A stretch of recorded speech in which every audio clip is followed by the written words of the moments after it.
Praise the lord. హల్లెలూయా. యెషయా గ్రంథం 7వ అధ్యాయం 14వ వాక్యాన్ని చదువుదాం.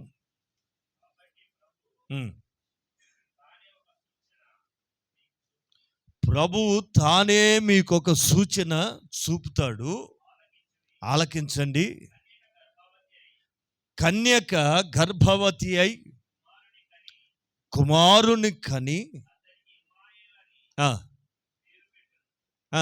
చాలు చాలు చాలు.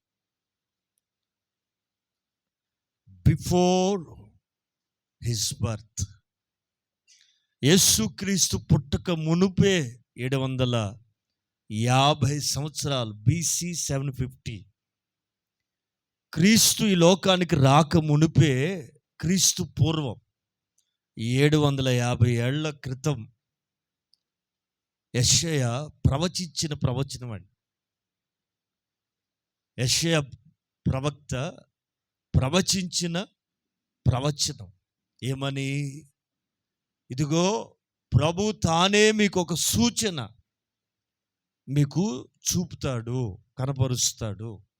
ఏంటంటే, కన్యక గర్భవతి అయి ఒక కుమారుని కంటుంది, అతనికి ఇమ్మానుయేలు అని పేరు పెట్టబడుతుంది. ఇమ్మానుయేలు అనే మాటకి ఫుట్నోట్లు ఏమని రాస్తుంది? దేవుడు మనకి తోడై ఉండును. ఆమె ఆయన పుట్టక ముందే చెప్పబడిన ప్రవచనం అండి. కొన్ని మంచి మాటలు చెప్తాను, త్వరగా వాక్యాన్ని గ్రహించాలి. కన్యక గర్భవతి అయి కుమారుని కంటుంది. ఇది ప్రవచించబడినటువంటి ప్రవచనం. ఆ రోజుల్లో వాక్యము శరీరాన్ని దాల్చలేదు కనుక అప్పుడప్పుడు దేవుడు తన ప్రజలతో ఇదిగోలాగా ప్రవచనాత్మకంగా మాట్లాడుతూ వచ్చేవాడు. వాక్యము మన మధ్యలో కృపా సత్య సంపూర్ణునిగా రాలే. అందుకని అవసరమైనప్పుడల్లా అరుదుగా, అందుకే హెబ్రీ గ్రంథకర్త ప్రారంభంలో అంటాడు, పూర్వకాలమందు నానా సమయాల్లో నానా విధాలుగా మన పితరులతో మాట్లాడిన దేవుడు ఈ దినముల అంతమందు తన కుమారుని ద్వారా. ఎవరు చదవరా ఈ లోపు? నేనే చదవాలా? హెబ్రీ పత్రిక 1వ అధ్యాయం 1వ వాక్యంలో, పూర్వకాలమందు నానా సమయాల్లో ఎలా మాట్లాడేవాడట? పూర్వ దినాల్లో నానా సమయాల్లో, ఒక సమయం అంటూ ఉండేది కాదండి. ప్రియులారా, దేవుడు మనలాగా, మనం ఎంత ధన్యులో తెలుసా? దేవుడు మనం ప్రతిరోజు మాట్లాడుతున్నాడు. ప్రతిదినం వాక్యం దొరుకుతుంది. ప్రతిదినం దేవునితో కలుసుకునే అవకాశం ఉంది ఇప్పుడు. ఆ రోజుల్లో అలా లేదండి. మన పితరులతోట నానా సమయాల్లో నానా విధాలుగా వింటున్నారా? ప్రవక్తల ద్వారా ఈ దినముల అంతమందు, స్తోత్రం, ఈ దినాల అంతంలో కుమారుని తీసుకొచ్చి ఆయన చెప్పదలుచుకున్నవన్నీ మనకి చెప్పి వెళ్ళిపోయాడు. క్రీస్తు పుట్టక ముందు జరిగిన సంభవాల్లోంచి కొన్ని మాటలు మీతో చెప్తాను, ఆలకించండి. ఇక్కడ యెషయా ప్రవచించాడు. ఏమని? ఈ లోక కళ్యాణార్థం, మనుషుల పాపములు కొట్టివేయటానికి, మనిషిని పాపపు బంధకాల్లోంచి విడిపించడానికి, మనిషికి భయం. అదే హెబ్రీ పత్రికలో రాస్తూ అంటాడు దైవజనుడు, జీవితకాలం అంతయు, 2వ అధ్యాయం, అదే అక్కడే కుడివైపు, అక్కడే మరణ భయము చేత, 2వ అధ్యాయం హెబ్రీ పత్రిక, ఆ పిల్లలు రక్త మాంస, అక్కడి నుంచి చదువు. అందున విన్నారా? మరణము యొక్క బలము గల వానిని ఉమ్. ఏ భయం? మనిషికి దేనికి భయపడకపోయినా మరణం అంటే భయపడిపోతాడు. మీరు ఎవరినైనా అడిగి చూడండి, రేపు చచ్చిపోతామంటే భయపడినోడు ఎవడైనా ఉంటాడండి?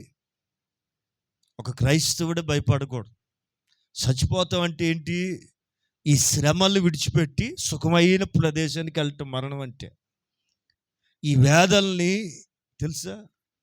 మరణం అంటే ఏంటి అనుకుంటున్నారు? వారు ప్రయాసలు మాని విశ్రాంతిలో ప్రవేశిస్తున్నారు. అర్థమవుతుందండి? క్రైస్తవుడు మరణానికి సంతోషిస్తాడు, మిగతా వాళ్ళు ఏడుస్తారు. ఎందుకంటే ఏమవుతాం వాళ్ళకి తెలియదు కనుక, నిరీక్షణ వాళ్ళకి లేదు కనుక ఏడుస్తారు. మనం సావుకి ఏడవకూడదు, బాధపడకూడదు. ప్రియులారా, ఇది శుభప్రదమైన నిరీక్షణ. దేవుని వాక్యం ఏమని చెప్తుందంటే, ఆయన మనకు తోడై ఉండటానికట కన్యక గర్భాన ప్రవేశిస్తాడనేది ప్రవచనం అండి. రైట్? దేవదూత మొట్టమొదట నీతిమంతుడైన యోసేపు దగ్గరికి వెళ్ళి మాట్లాడుతున్నాడు. చూద్దాం, మత్తయి సువార్త 1వ అధ్యాయం 18వ వాక్యం చూద్దాం. 1:18. జనన విధమెట్లనగా యోసేపునకు ఆమె ప్రదానం చేయబడిన తరువాత, విన్నారా, వారు కలవక మునుపు, అండర్లైన్, ఆమె ఎందుకు గర్భవతి అయిందంటే, విన్నారా, పరిశుద్ధాత్మ వలన గర్భవతి అయి ఉండి.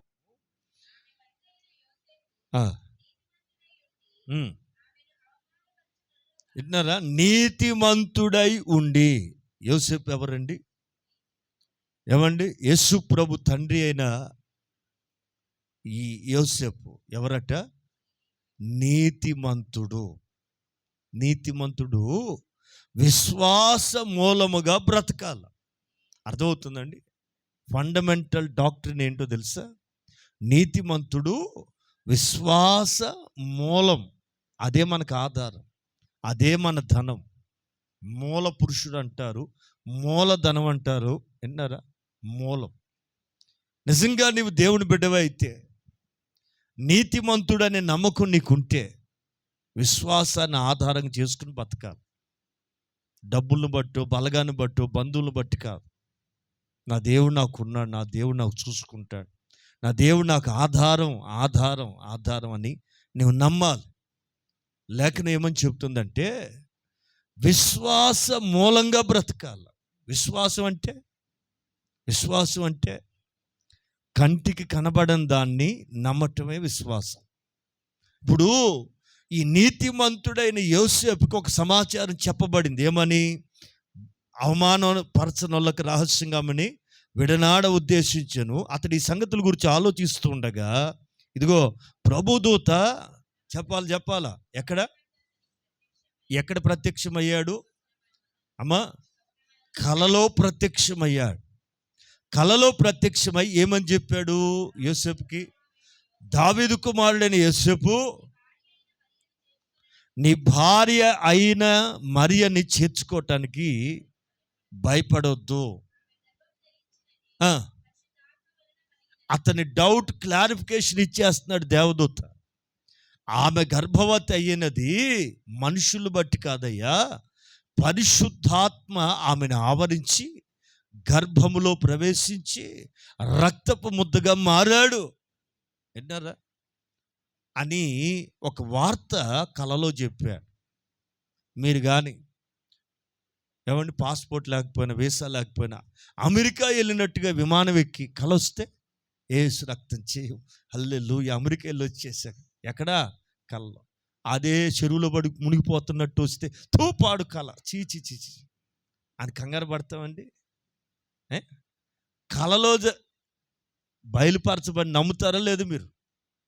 నేనైతే నమ్మను. కళలు నమ్మకండి, రియాలిటీనే నమ్మాలి. కొంతమందికి కొంతమందికి కలిసి వచ్చినట్టు కళ్ళ వస్తే అమ్మ మంచి కళ వచ్చింది, అది మంచి రోజులు వస్తే బాగుండని కళలోనే బతుకుతారండి. కాదండి బాబు. చూడండి, యోసేపు కళ నమ్మకూడదుగా. నేను ఇప్పుడు దాకా ఆమె గురించి ఆలోచిస్తున్నా, ఏదో అలా అనిపించి ఉంటుంది, ఆలాపన వచ్చిందిలే అని అనుకోవాలి కదా, వదిలేద్దాం అనుకున్నవాడైతే. చూడండి, కలలో చెప్పిన మాటని నమ్మాడు, విశ్వసించాడు. చెప్పే కదా, నీతిమంతుడు విశ్వాసాన్ని మూలంగా కలిగి బ్రతుకుతున్నాడు. ఆమె నమ్మాడు, ఆమెని చేర్చుకున్నాడు. స్తోత్రం, హల్లెలూయా. రైట్. లూకా సువార్త మొదటి అధ్యాయం 26వ వాక్యం చదువుదాం. బిఫోర్ హిస్ బర్త్, పుట్టుక ముందు జరిగిన సంభవం. 6వ నెల, అంటే ఈ ఎలిజబెత్కి 6వ నెల, ఈమెకి మొదటి నెల. ఎవరికి? మరియమ్మకి. అప్పుడు కన్సీవ్ కాబోతుంది. ఆ సమాచారాన్ని చెప్తున్నాడు గాబ్రియల్ గారు. 6వ నెలలో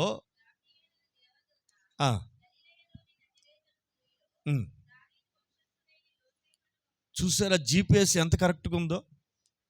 గలిలయలోని నజరేతు అను ఊరిలో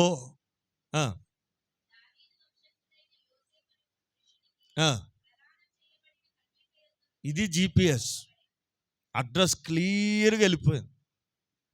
గలిలయలోని నజరేతు అనే ఊరిలో దావీదు వంశస్థుడని యోసేపుకి ప్రదానం చేయబడిన మరియ దగ్గరికి. మన వాళ్ళకి జీపీఎస్ వాడటం సరిగ్గా రాక, ఏమండి ఇది ఇటుపోతే చెరువులో చూపిస్తుంది. ఒక చెరువులో దారి లేదంటే ఎలా ముందుకెళ్ళి అంటుంది. అది మన జీపీఎస్ ఎలాగ ఉంటుంది. పాపం మన దగ్గరికి రావాలంటే ఎన్ని తెప్పులో జీపీఎస్ పట్టుకున్న వాళ్ళకి అది సరిగ్గా మురికి కాలువలో తీసుకెళ్తుందట. ఇంకెక్కడికి విన్నారా? ఎవరిని తినగా తీసుకురాదండి మన జీపీఎస్లు ఎలాగ ఉంటాయి. కానీ గాబ్రియల్ గారు జీపీఎస్ ఎంత బాగుందో తెలుసా? ఆ ఇంటికి నేరుగా వెళ్ళిపోయాడు. అది ప్రియులారా, గాబ్రియల్ గారట మరియం దగ్గరికి వెళ్ళి ఏమని చెప్తున్నాడు?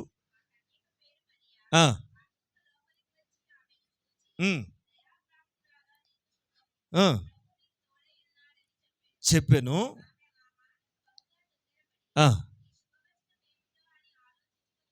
ఆలోచిస్తూ ఉందట. దయాప్రాప్తురాల నీకు శుభం అని అనగానే, అమ్మో ఇంత పెద్ద దేవదూత నా ముందుకు వచ్చి గుడ్ న్యూస్ అంటున్నాడు, ఏంటో అని ఆత్రంగా ఆలోచిస్తుండగా చెప్పాడు గుండెలు బయలిపోయే వార్త. ఏమని? ఇదిగో నీవు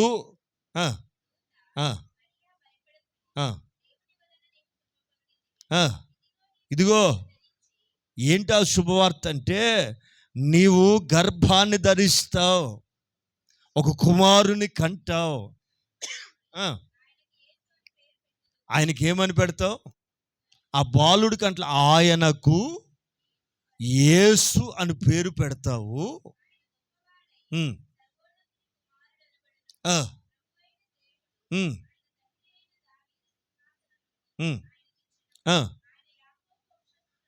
ఆయన యాకోబు వంశస్థుల్ని యుగ యుగాలు వెళ్తాడు.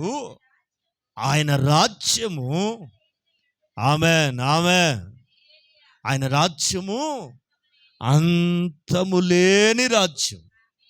విన్నారా? ప్రవక్త ఏమంటాడు? ఆయన భుజముల మీద రాజ్యభారముండును. ఏముంటుందండి ఆయన భుజము లేదా? ఏముంటుంది? ఆయన ఏ భారంతో వచ్చాడు? మతాన్ని స్థాపించాలనో జనాన్ని తన వైపు తిప్పుకోవాలని రాలేదు. ఎందుకో తెలుసా? ఒక రాజ్యం ఉంది, ఆ రాజ్యానికి చలనం లేదు. స్తోత్రం. ఈ లోక రాజ్యాలన్నీ కూలిపోతాయి ఒక రోజున. ఈ లోక రాజ్యాల మహిమ తారుమారైపోద్దని. చలనము లేని ఒక రాజ్యం ఉంది. ఆ రాజ్యానికి ప్రజల్ని సిద్ధపరచడానికి, విన్నారా, ఆయన భుజాల మీద ఒక రాజ్య భారంతో వచ్చాడు. ప్రియులారా, ఆలోచించండి. ఈ సంగతులన్నీ మరియమ్మకి దేవదూత చెప్పాడు. చెప్పినప్పుడు ఆమె అంటది, ఇది నాకు ఎలాగూ సంభవిస్తుంది, ఇది నాకు ఎలా తెలుస్తుంది అన్నప్పుడు ఆయన చెప్పారు కదా, అమ్మా ఎలా జరుగుద్దంటే 35వ వాక్యం, దూత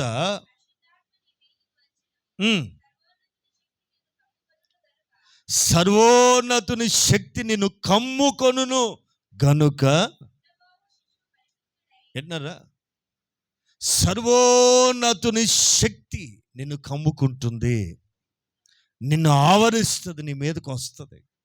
వచ్చినప్పుడు నీవు ఆటోమేటిక్గా నీ కడుపులో ఒక కార్యం జరిగిపోద్ది. ఈ సంగతి ఏందండి? నమ్మింది. ఇది రియల్గా కనబడింది, చెప్పినప్పుడు నమ్మింది. యోసేపు కలలో కనబడి చెప్తే నమ్మింది. ఏంటన్నారా? మనం కూడా ఏం చేయాలా? కొన్ని విషయాలు దేవుడు బయలుపరిచినప్పుడు కలనైనా నమ్మాలి, రియల్గా కనబడి చెప్పినా నమ్మాలి. నమ్మటం మనం నేర్చుకోవాలి. దేవుని విషయాన్ని, దేవుని మాటల్ని మనం విన్నప్పుడు, గ్రహించినప్పుడు, మనకు అర్థమైనప్పుడు దాన్ని గట్టిగా పట్టుకోవటం నేర్చుకోవాలి. ఆమేన్, ఆమేన్. రైట్. యోసేపు మరియలు దేనికి లోబడ్డారు? దేవుని చిత్తం చేయటానికి లోబడ్డారు. ఓకే, ఏంటి ఆ చిత్తం అంటే? నింద భరించాలి, అవమానం మోయాలి. వింటున్నారా? ఒకరు కాదు, ఇద్దరు కలిసి. ఆశీర్వాదాలు అందరికి కావాలి, కానీ నిందలు కానీ, అవమానాలు కానీ, కష్టం కానీ ఎవరికి మనిషి ఇష్టపడ్డాడు. కానీ చూడండి, ఈ యవ్వన కాలంలోనే వారు దేవుని చిత్తానికి అప్పగించుకున్నారు. దేవుని ఆలోచన భూమి మీద జరగటానికి వాళ్ళకు వాళ్ళు అప్పగించుకోవటం ద్వారా లోక రక్షకుడు మన కొరకు పుట్టాడు. 2వ అధ్యాయం లోకా సువార్త 2వ అధ్యాయం 14వ వాక్యంలో, 13-14 వాక్యంలో గొర్రెల కాపర్ల దగ్గరికి దేవదూత వచ్చారు. 10వ వాక్యం చదువుమా. భయపడకండి,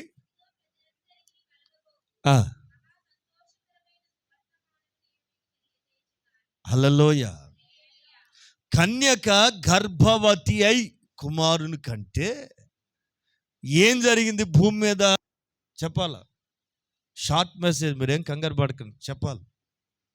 కన్యక గర్భవతి అయి కుమారుని కని ఇమ్మానుయేలు అని పేరు, అన్న రక్షకుడు పేరు పెడితే ప్రజలందరికీ సంతోషం కలిగింది. కన్యక గర్భవతి అయింది. ఆ గర్భము ద్వారా ప్రజలందరికీ, లోకంలో ఉన్న మనుషులందరికీ ఏం కలిగింది? మహా సంతోషం. అది అట్లాగే పెట్టుకోవాలి. విన్నారా? కన్యక గర్భవతి అయి కుమారుని కంటే ప్రజలందరికీ ఏం కలిగిందండి? చెప్పాలా? మహా సంతోషం. ఆమె, ఆమె. రైట్. యాకోబు పత్రిక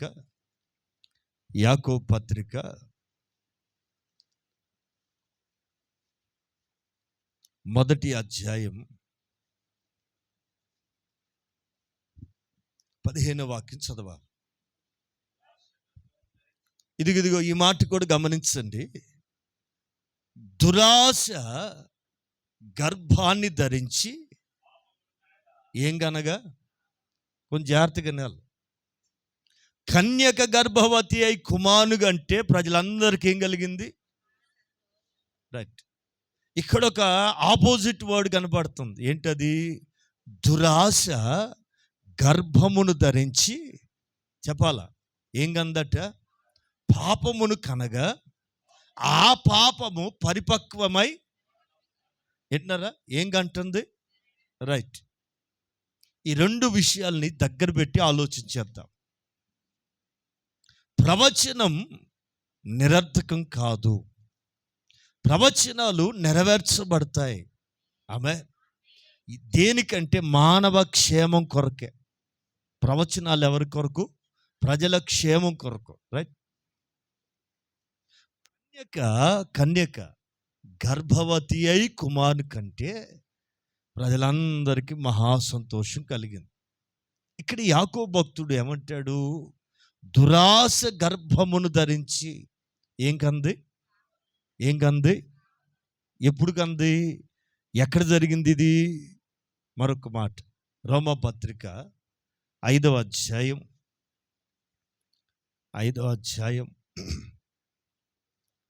19వ వాక్యాన్ని చదువుతాం.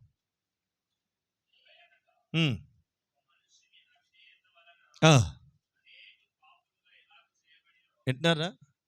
ఒకని అవిధేయత వలన అనేకులు పాపులుగా ఎలాగూ చేయబడిరో, అలాగే ఒకని విధేయత వలన, ఆమె విన్నారా, ఒకని అవిధేయత వలన మనుషులందరూ కూడా ఎలాగూ పాపులుగా చేయబడిరో. ఎలా పాపులుగా అయ్యాం మీకు చెప్తా వినండి. ఇప్పుడు భారతదేశంలో ఏ ప్రాజెక్ట్ చేయాలన్నా, ఏదైనా డెవలప్ చేయాలంటే మన ప్రభుత్వాలు వాళ్ళు వెళ్ళి వరల్డ్ బ్యాంక్ దగ్గర అప్పు తెస్తారు. ఎక్కడ తెస్తారండి? వరల్డ్ బ్యాంక్ దగ్గర అప్పు తెచ్చి ప్రాజెక్టులు కడతారు, హైవేలు వేస్తారు. ఏమండి, పేదవాళ్ళకి ఎన్నో పథకాలు పంచుతూ ఉంటారు. మరలా వీళ్ళు డెవలప్ అయ్యి ట్యాక్స్ రూపంలో వచ్చిన డబ్బులు నెమ్మదిగా వడ్డీలు కట్టుకుంటూ అప్పు తీరుస్తారు. విచిత్రమైన సంగతి ఏంటంటే ప్రపంచమే అప్పుల్లో నడుస్తుంది. మన ఇంట్లో అప్పు ఉండటంలో విచిత్రం ఏమీ లేదు. మనదెంత ప్రపంచ బ్యాంకు మీద ఆధారపడి బతుకుతుంది. మనకు అప్పు ఉండటంలో పెద్ద ఫీల్ అవ్వాల్సింది ఏం లే. సరే, అప్పు తెచ్చారు, బాగానే ఉంది. వాళ్ళు ఎవరో తెచ్చారు, సంతకాలు పెట్టి అప్పులు తెచ్చారు, జనాలు పంచారు, వాళ్ళు వెళ్ళిపోతారు, చచ్చిపోతారు.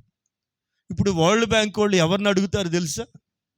మీకు తెలుసో తెలీదో, ప్రపంచ బ్యాంక్ యొక్క అప్పు మన మీద లక్షల్లో ఉంది. మీ అప్పులు కాదు, మన దేశం కట్టాల్సిన అప్పు మన నెత్తి మీద ఎంత ఉంది? ప్రపంచ బ్యాంక్కి కట్టాల్సిన రుణం ఎంత ఉంది తెలుసా? లక్షల రూపాయల్లో ఉందండి. నేను తేలేదు, నాకు సంబంధం కుదరదండి. తెచ్చినోడు పుణ్యమాని మనందరి నెత్తి మీదకి వచ్చింది. ఏంటది? మీకు అర్థమైతే స్తోత్రం. ఒకని అవిధేయత వలన అనేకులు ఏమవుతున్నారు? చెప్పాలి, నేను అప్పు చేయలేదంటే కుదరదండి. విన్నారా? ఒకడు చేశాడు, దాని పుణ్యమాని అందరికీ వర్తిస్తుందని. ఒకని అవిధేయత వలన ఏదేన్లో ఏం జరిగింది తెలుసా? ఏదేన్లో దురాశ గర్భం ధరించి. ఏదేన్లో ఏం జరిగింది? ఏం ధరించింది? ఎవరు? దురాశ. ఏంటి ఆ దురాశ? అవ్వా, ఇదిగో ఇది నిజమా? ఆడి మాటలు చూడండి, అక్కడికి వెళ్ళండి, తీయండి. అపవాది అవ్వతో మాట్లాడుతున్నాడు. ఇదిగో నిజమా? కన్ఫ్యూజన్. ఇది నిజమా? ఏంటది? దేవుడు నిన్ను ఈ వృక్ష ఫలముల్లో దేన్నైనా, అక్కడి నుంచి చదువుతారా? 3వ అధ్యాయం 3 ఇది నిజమా? అక్కడి నుంచి చదవాలి. 3వ అధ్యాయం ప్రారంభం చదవాలి.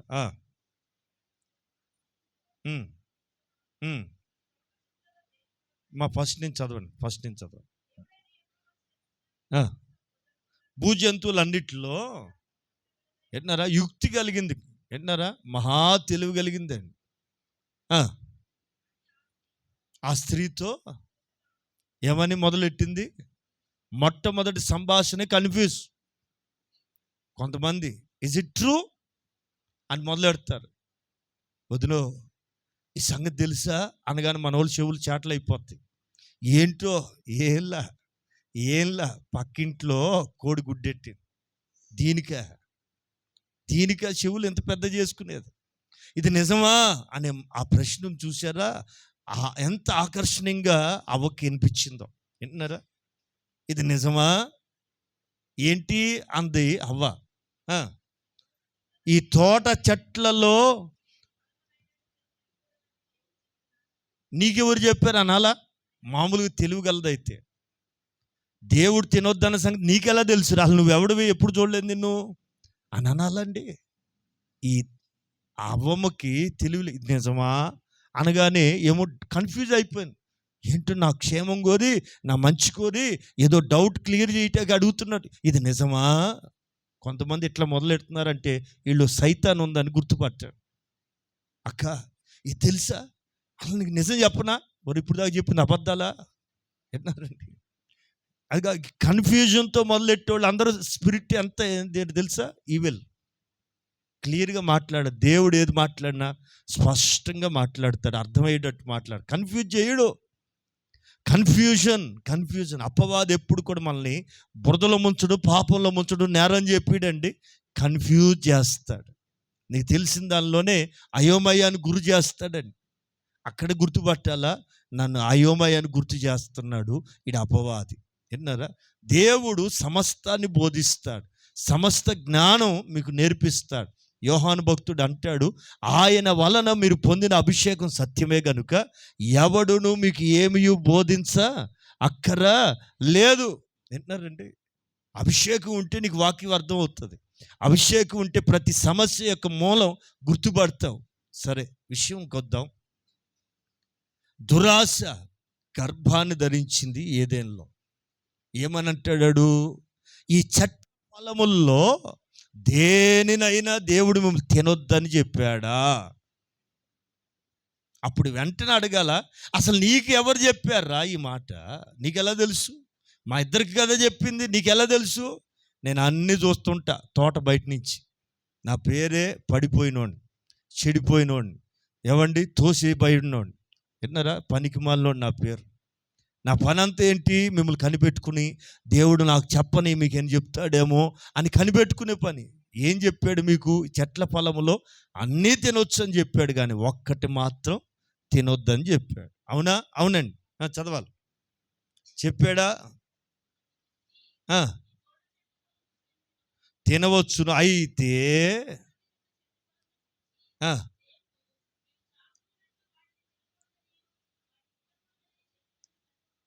విన్నారా? మీరు సావకుండునట్లు ఆ చెట్ల ఫలముల్లో ఒకదాన్ని మాత్రం తినొద్దని చెప్పాడు అని చెప్తుంది. ఓకే, విన్నారా? ఏమని చెప్పాడట? తినడం కాదండి, కనీసం ముట్టను కూడా ముట్టొద్దని ఖచ్చితంగా చెప్పాడు. అందుకని మేము ముట్టట్లేదు అట్నే అంది. ఈలోపు వాడేం చెప్తున్నాడు? విన్నారా? ఆయన ఏం చెప్పాడండి? తినమని చస్తారు అన్నాడు. ఈడేం చెప్తాడు? ఇదిగో ఈడు చెప్పి సువార్త తిట్ట ఉంటాడు. ఇది పెద్ద పాపం కాదులే, ఇది తప్పు కాదులే. విన్నారా? కొంతమందికి ఈ భలే నచ్చుతాయండి. సినిమా పెద్ద పాపమా? హాల్కి వెళ్ళి చూడటం తప్పు, కానీ టీవీలో చూడటం పెద్ద పాపమా? ఇట్టుంటుందండి కొంతమంది సువార్త. సినిమా చూడొద్దు కానీ మంచి సినిమాలు, పాత సినిమాలు చూడు. ఇట్లా చెప్పేవాళ్ళేరా? ఇప్పుడు సినిమాలు వద్దులే, ఒంటి మీద బట్టలు ఉండలేదు, కానీ పాత ఏదైతే ఏమైందండి? పాత దెయ్యం అయితే ఏమైంది, కొత్త దెయ్యం అయితే ఏమైంది? దెయ్యమే కదా. ఇట్లాగే ఉంటుందండి కొంతమంది సువార్త. ఎట్టున్నారండి? ఆలోచన చేయాలి. మీరు సావనే సావరు. ఇంకేమని చెప్తున్నాడు అవకి? అది వీడు కొత్త మర్మం చెప్పేస్తున్నాడు వీడు. అవా ఎందుకు తినొద్దన్నాడు? తింటే నీ కళ్ళు తెరవబడతాయి అంటే ఇప్పుడు దాకా వీళ్ళు కళ్ళు ఏమైనాయి? మూయబడ్డ ఉన్నాయి. ఏ కళ్ళు అయ్యి? లోకాన్ని చూడని కళ్ళు మూయబడ్డాయి. దేవుని మహిమను మాత్రం చూసే కళ్ళు వీళ్ళకు ఉన్నాయి. మీరు తినుదినమున కళ్ళు తెరవబడతాయి.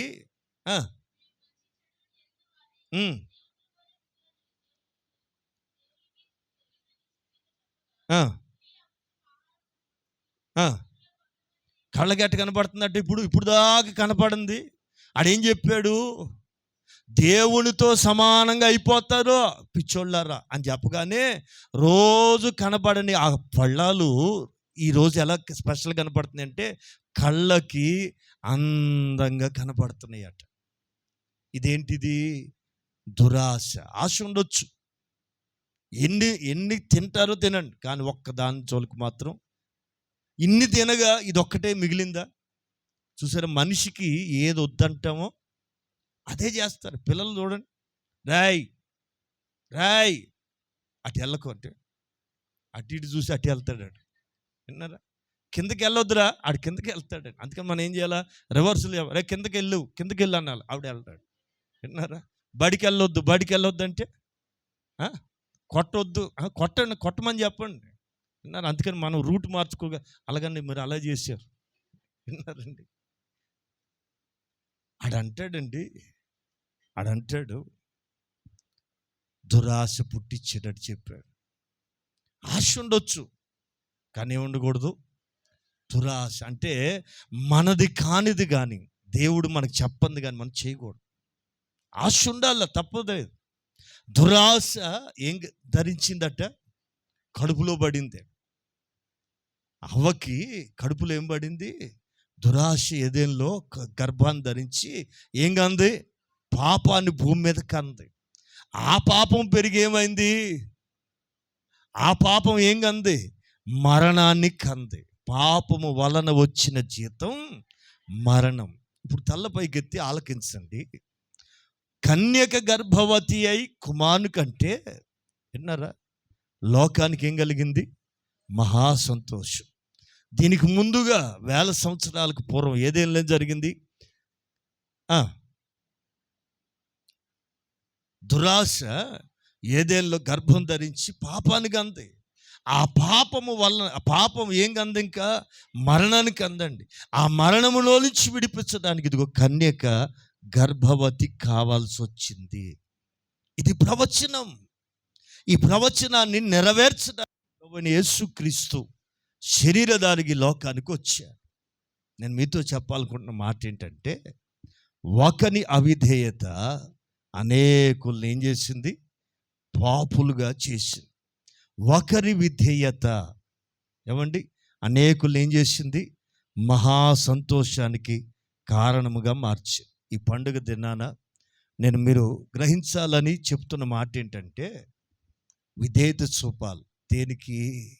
అనేకులకు సంతోషంగా నీ జీవితం, మీ కుటుంబం అనేకులకు సంతోషంగా మారాలంటే దేవుని చిత్తానికి మీరు అప్పగించుకోవాలి. దేవుని చిత్తానికి మిమ్మల్ని మీరు అప్పగించుకోవాలి. అలాగే యోసేపు మరియల వలె ఏమండి అనేకులకు సంతోషకారముగా, అంతే అనేకులకు సంతోష కారణముగా మీరు మీ కుటుంబాలు దేవుని చేతికి అప్పగించబడుదురుగాక. ఆమె అనేకులకు సంతోషకరముగా మన జీవితాలు ప్రభు మార్చునుగాక. ఆమేన్.